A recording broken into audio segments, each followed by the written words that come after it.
Hello दोस्तों, ढक्कड़ story channel में आप सभी का हार्दिक स्वागत, वंदन और अभिनंदन है।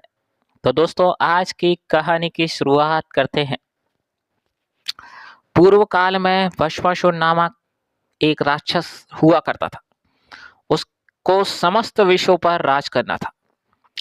अपने इसी प्रयोजन को सिद्ध करने हेतु वह शिव की कठोर तपस्या करता है।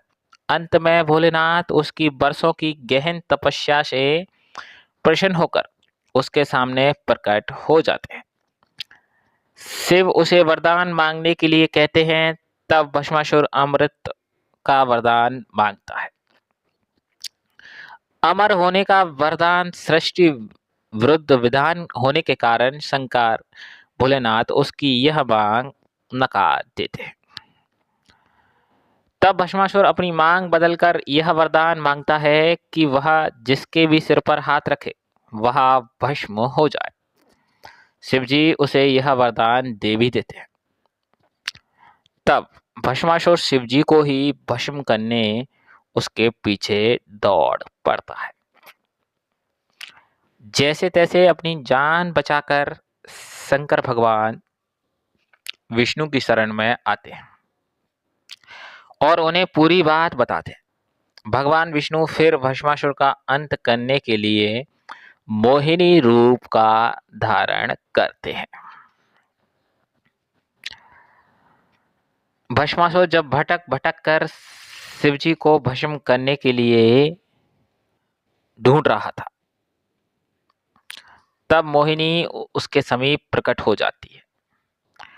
उसकी सुंदरता से मुग्ध होकर भस्मासुर वहीं रुक जाता है और मोहिनी से विवाह का प्रस्ताव रख देता है।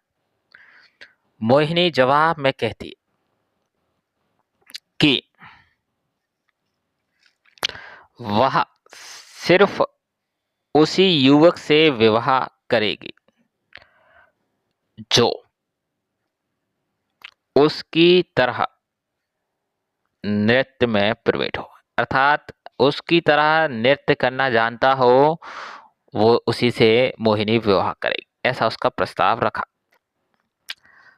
अब भस्मासुर को नृत्य आता नहीं था, तो उसने इस कार्य में मोहिनी से मदद मांगी। मोहिनी तुरंत तैयार हो गई। नृत्य सिखाते सिखाते मोहिनी ने अपना हाथ अपने सिर पर रखा। उसकी देखा देखी भस्मासुर भी शिव का वरदान भूल गया। अपना ही हाथ अपने सिर पर रख बैठा और खुद ही भस्म हो गया।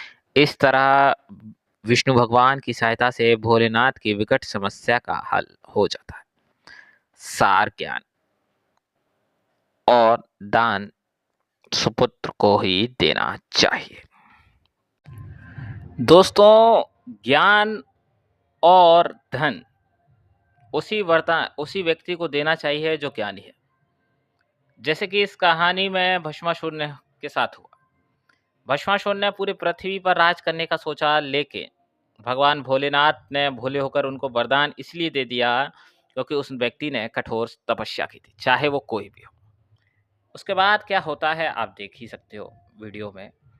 उसके बाद होता ये है कि वो व्यक्ति भगवान शिव को ही भस्म करने की सोच लेता है, लेकिन भगवान शिव जैसे भी सर्वशक्तिशाली थे बच के उस समय, क्योंकि कहते हैं ना कभी कभी क्रोध इंसान को तबाह कर देता है। कभी कभी ऐसी स्थितियां होती हैं जब आप सर्वशक्तिशाली होते हैं फिर भी आप पीछे हटते हैं। तो इस कहानी में ये सीख बहुत अच्छी मिलती है कि शिव भगवान इस पृथ्वी को चलाने वाले हैं, इस संसार के पूरे स्वामी हैं, फिर भी उन्हें एक राक्षस से भगना पड़ रहा था, क्योंकि उन्हें पता था कि यह उचित समय नहीं, क्योंकि ये इस व्यक्ति पर ऐसा वरदान है कि ये जिस पर भी हाथ रख देगा वो भस्म हो जाएगा, वो चाहे कोई भी क्यों ना।